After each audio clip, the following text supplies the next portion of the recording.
Hey one, hey all, welcome to Monday, welcome to Countdown Day, and of course, we are going to be looking at the results of the latest vote, and the latest vote is for the top 10 Studio Series figures. And this included everything. Some people said, oh, you should break it up between Gamer and Movie and 86. No. Studio Series itself is a line. Whether we're talking main line of Studio Series, Gamer Edition of Studio Series, Concept Art of Studio Series, or 86. Not gonna lie, there is a slant for 86 here. Whatever, across the board, Studio Series, that's gonna be our focus in the latest GotBot Counts Down.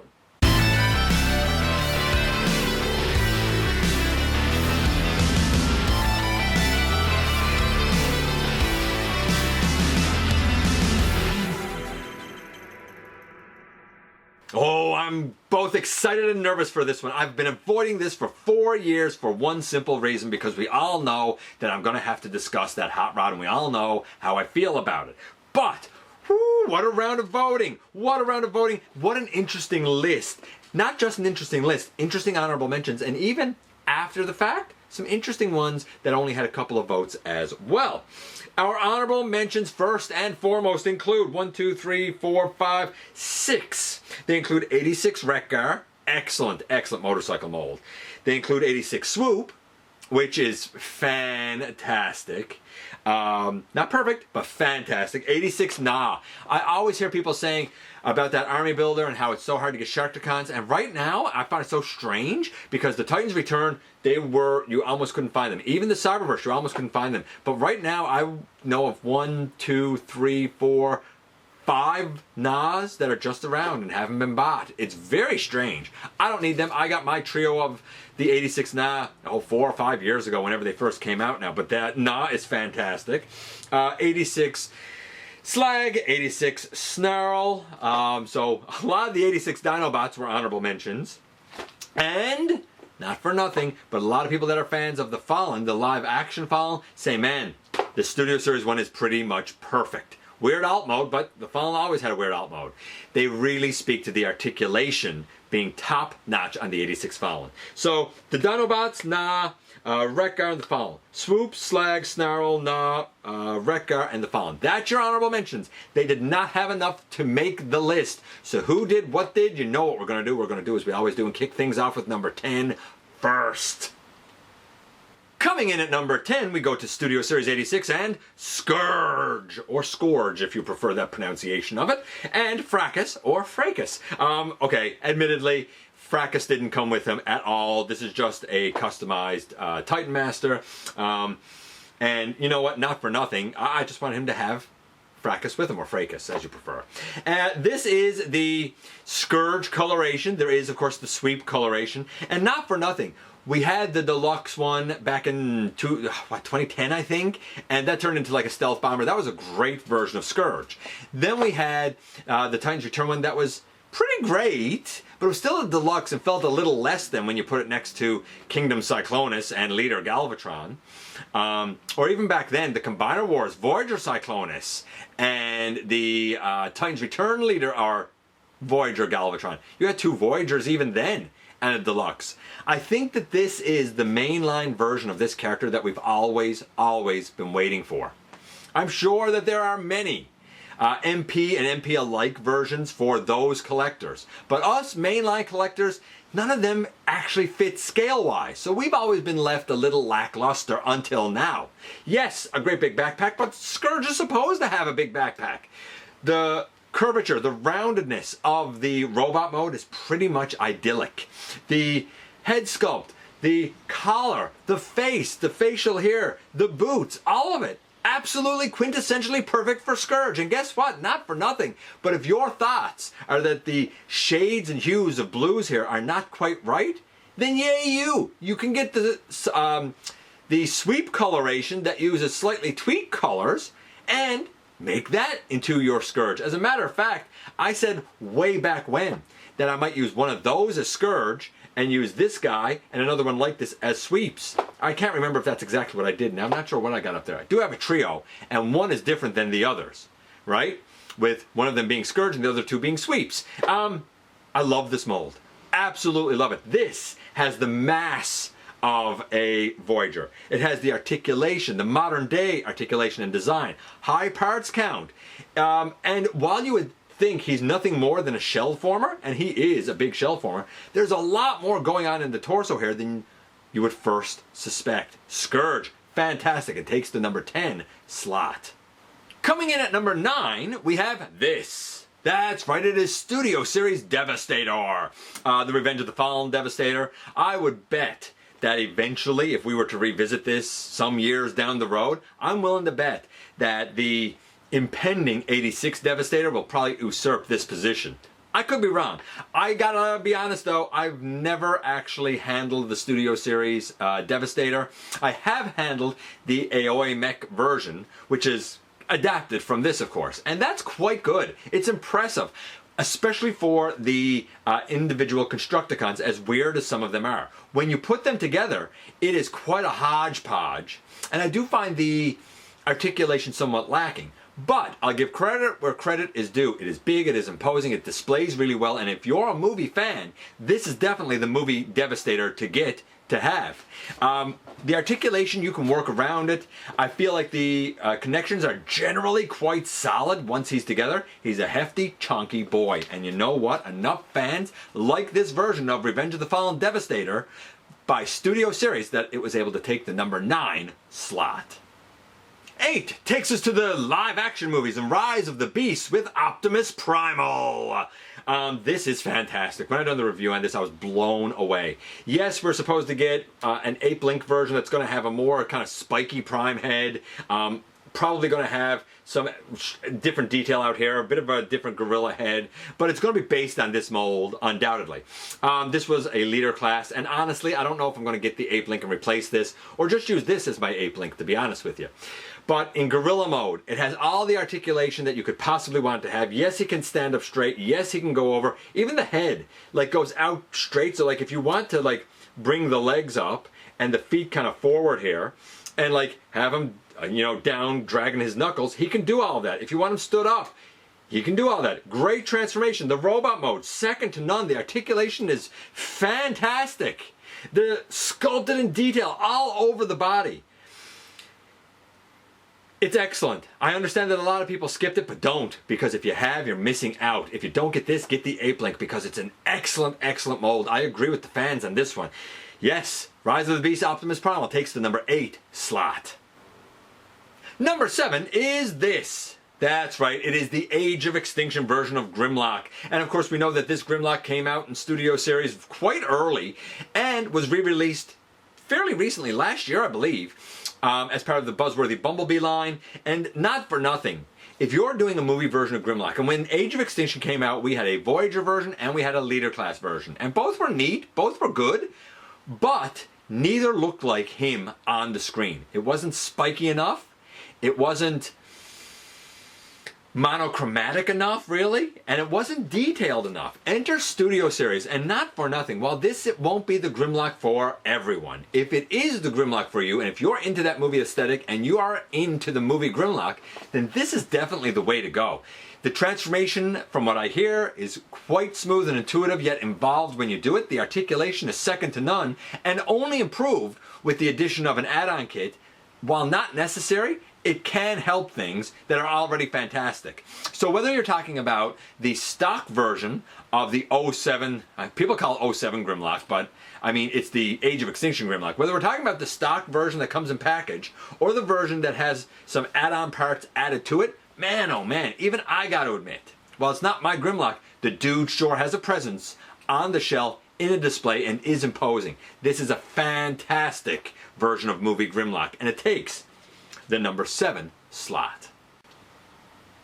Now number 6 kind of surprised me a little bit. We're going to be going way back to the early days of Studio Series with Blackout.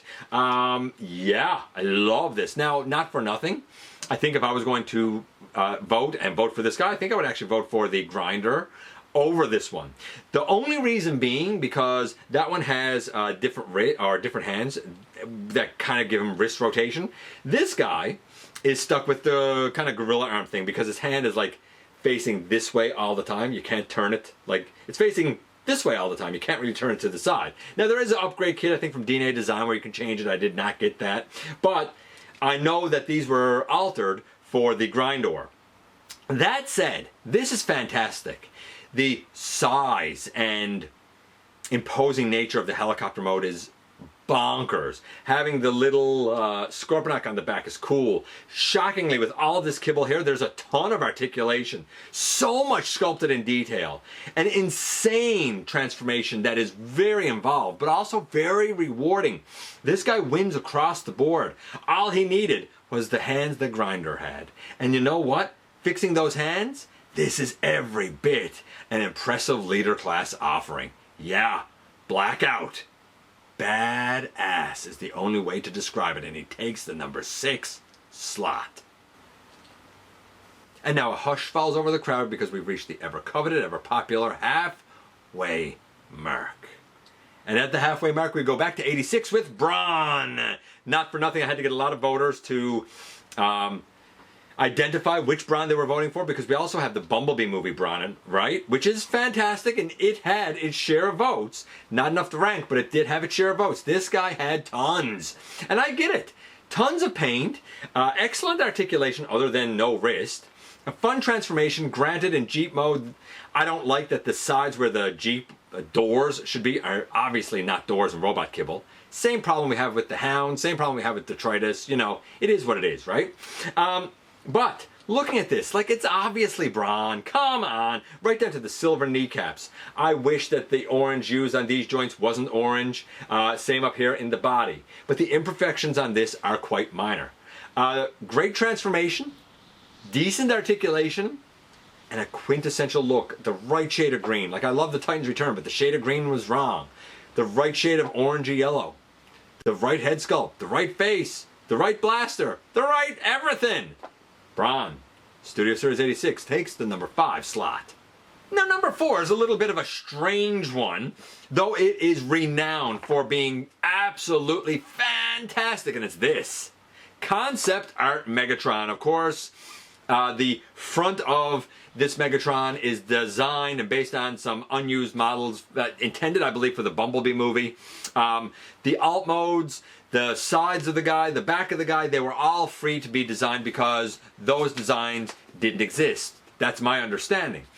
This is pretty much Super Megatron, right? I don't have this mold, though I've heard only fantastic things about it.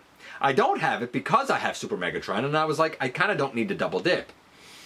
If you're into the movies, if you like, for example, the Studio Series 38, that Optimus Prime, I mean, this is the Megatron to go with that, undoubtedly. Or if you don't have a Super Megatron and you're like, hey, Super Megatron's supposed to have a tank mode and a plane mode, this would be a great stand-in. You're right, it would be a great stand-in. I have seen it in package and whatnot. The amount of sculpted detail, the amount of paint is bonkers. I've heard that the articulation is the best that it's ever been on any mold. The transformations are fairly easy, even though the alt modes, admittedly, do leave a little something to be desired. But as a lot of people pointed out, you're not really going to leave him in his alt modes anyway. The magic is in the robot, and every bit of magic that Hasbro could throw at this guy, they absolutely did. Not a mold I know, but a mold I do hope to eventually review at some point to see just how real the hype is. Concept art Megatron, widely regarded as one of, if not the quintessential best Megatron they've ever done, and it takes the number 4 slot. And now we're into the top 3, and at number 3 we have this thing. It's the Hot Rod. Again, I'm going to give the caveat right now that I don't hate this, though everybody thinks I do. It's not that I hate it. It's just it's not very good. It's a mediocre deluxe. So I have to give that caveat because this never should have been sold as a Voyager. It is the single biggest insult in 40 years of Transformers. It is a slap in the face to every single fan. If you like it, if you glorify it as a Voyager, then you win. But you're just accepting a slap in the face. You're accepting that Hasbro insulted you. And if you're cool with that, cool. So what did fans say? Why did they vote for this? They said, an amazing transformation. Nothing about this is special other than the torso having a little flip-de-doo chest. The legs is the worst leg transformation they could have done. It's backwards from how it should have been designed.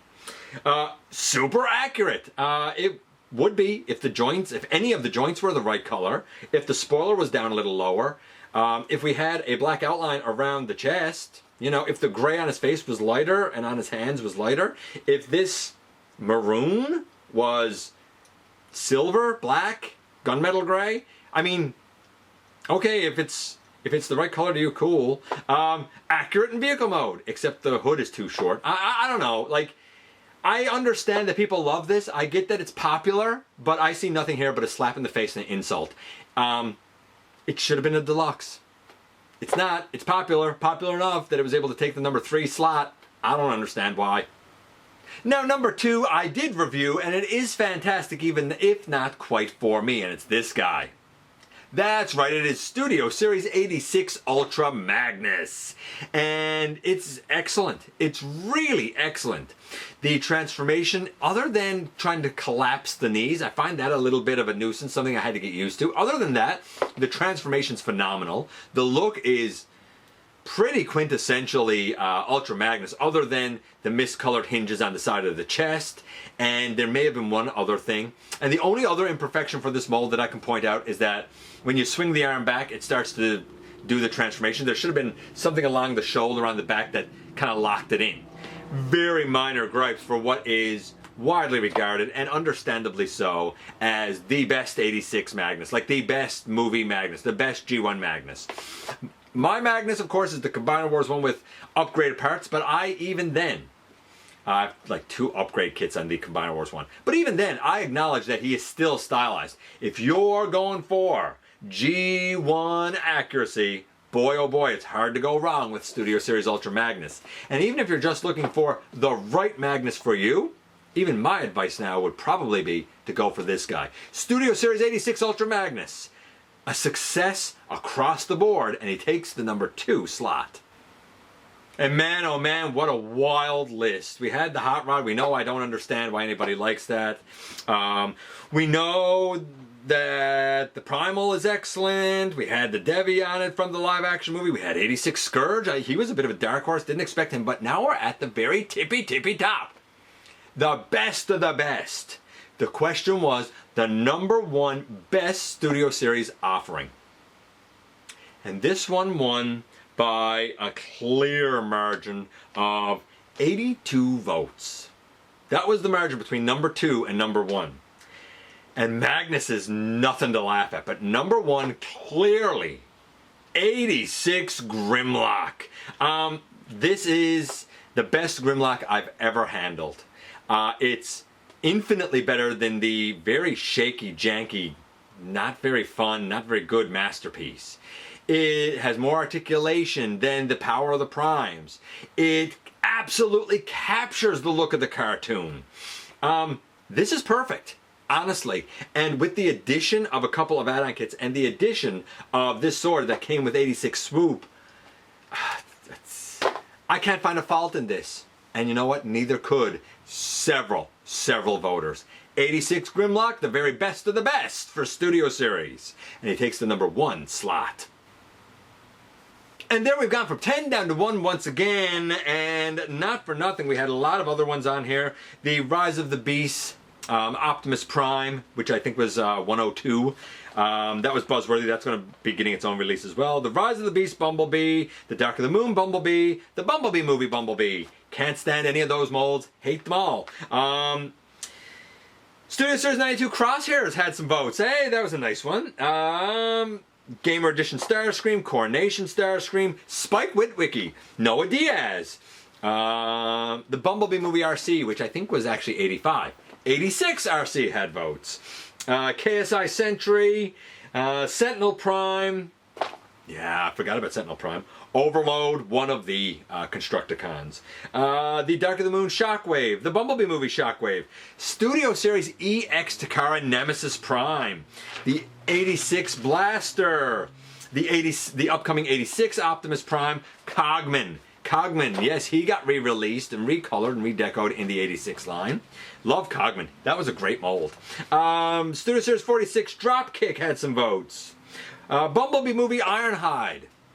86 Ironhide, 86 Ratchet, Bumblebee movie Optimus Prime, who I mentioned, The Last Night Hot Rod, the World War II Bumblebee, Bumblebee movie Wheeljack, Sludge, and not for nothing, Studio Series 35 Jetfire. Them and more. Man, oh man, Studio Series has been chock-a-block, jam-packed with excellent offerings. They're not all winners, but the ones that are gigantic winners. Let me know if your favorite Studio Series offering made the list or not. Again, not for nothing, I understand how popular that Hot Rod is. I cannot get it past the fact that everybody glorifies being taken advantage of. I'm sorry, I'm not trying to offend you, but it's 77 grams. Every single thing in that box is a measly, pathetic. It's not even really the amount of plastic that makes it a deluxe. I don't know why people thought it was such a great Voyager. It's just not, man. It's just not. My very favorite Studio Series? I don't know. Honestly, I'm not sure who I would have voted for. Everybody asks me, and I really don't know. Anyway, I appreciate you guys coming by, giving me some of your extremely valuable time. I do know how important it is to you. If you're in a position to help the channel to grow, you can use the donate link. Check us out on Patreon.